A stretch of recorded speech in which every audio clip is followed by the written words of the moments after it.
Bonjour à tous. Il y a une différence abyssale entre la connaissance et le savoir qui provient de l'esprit, via les circuits universels. Qui s'est déjà demandé pourquoi la foudre ne frappe pas deux personnes en même temps quand elle tombe? Pourquoi? Lorsque l'humain est sous la domination des entités anti-hommes, l'humain est plongé dans la tromperie, à tel point qu'il confond le sens vibratoire de la connaissance et du savoir. Il y a des vibrations en astral du démiurge, tout comme il y a des vibrations dans les univers de liberté. Tout n'est que vibration et information. Les vibrations en astral des entités maintiennent l'humain dans les fréquences les plus basses pour que l'humain reste enfermé dans l'illusion. Je reviens maintenant sur la différence entre la connaissance et le savoir. La connaissance est mémorielle, c'est-à-dire qu'elle fait partie d'âme errante, elle provient d'âme errante, puisque la mémoire se trouve dans l'âme. Elle provient d'âmes désincarnées, qui sont influencées par des entités qui les contrôlent. Et ces entités, ainsi que les âmes désincarnées, sont aujourd'hui et ont toujours été anti-hommes. Car ces âmes-là sont soumises au monde de la mort, aux lois du monde de la mort. Donc, la connaissance est mémorielle, mais la connaissance est aussi vue en astral comme de l'eau, dans laquelle l'humanité est noyée. La connaissance est liée au liquide astral qui s'appelle l'eau. Et d'ailleurs, souvent, les gens, quand ils parlent entre eux d'un sujet quelconque, ils vont souvent dire ceci, je cite, j'ai une vague connaissance du sujet ou du domaine. Or, une vague ou des vagues, ce sont des flots ou des marées, c'est-à-dire c'est de l'eau. Il devient évident que la connaissance est la symbolique de l'eau, de l'astralisation, puisque l'eau est un passage dimensionnel pour les entités. Donc la connaissance est la symbolique de l'eau et de l'astralisation de l'humain. Et c'est pour ça que dans le langage humain, on parle de vague connaissance. Le savoir, par contre, est universel. Il provient de l'esprit.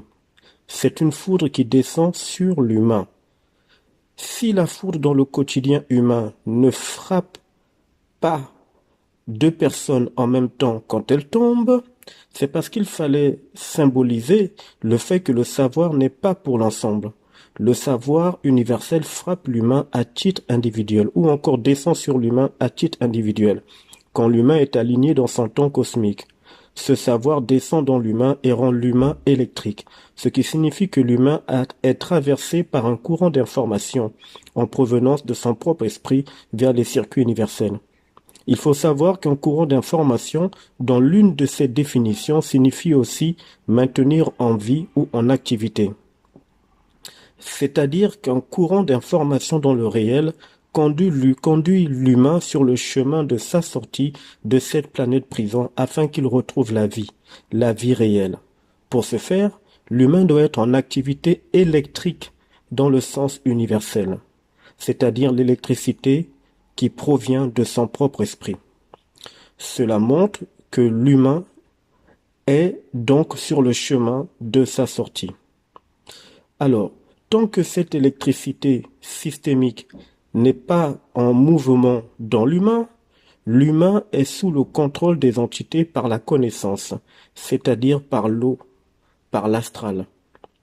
Voyez ceci, la connaissance est non seulement présentée comme étant une eau, mais la connaissance est aussi une eau qui noie l'humain et qui l'empêche de voir le réel, d'avoir accès à son électricité, à sa foudre, à son éclair systémique. La connaissance est non seulement une vague ou des vagues, donc de l'eau, tandis que le savoir c'est une foudre qui devient un éclair, qui devient par la suite électrique.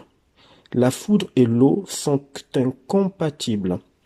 Observez que même quand l'humain représente la foudre dans certaines traditions, c'est tenu par un certain Zeus. Zeus n'est que l'autre nom du démiurge. Il a plusieurs noms quand il se présente sur la terre. Ce qui veut dire que le fameux Zeus qui est vu comme étant le dieu des dieux veut s'accaparer la puissance du savoir qui appartient à l'humain et qui provient de l'esprit humain. Aucun dieu, aucune divinité, aucune entité, aucun ange, En d'autres mots, aucune entité de l'astral du démiurge ne peut empêcher la foudre du savoir de descendre sur l'humain quand le temps cosmique de cet humain est arrivé. C'est à ce moment-là que l'humain devient électrique.